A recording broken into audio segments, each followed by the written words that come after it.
Hey there everyone, welcome to Gaming Basis, and on today's video, I'm gonna show you how to edit your EA account avatar. So without further ado, let's dive right into it. So first thing you need to do to edit your EA avatar is go to your web browser and type in ea.com. After you type in ea.com, just hit the enter key. The official EA website should load up on your browser. And on the top right section of the page, you can see your EA account. Just tap on it and tap on account setting.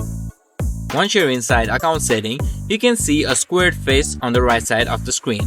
And when you hover your mouse above the squared face, you can see an edit option. So just click on it. Now you can put your photos as your avatar too by just browsing your files. Just tap on browse, which is located right here, and choose your file and tap on save after you choose a file.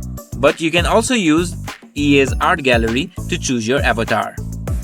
Here you can see EA has a lot of varieties to choose from. So just go ahead and choose the one you like. For example, I'll choose this and just tap on save to save your avatar. And that's how you edit your EA account avatar.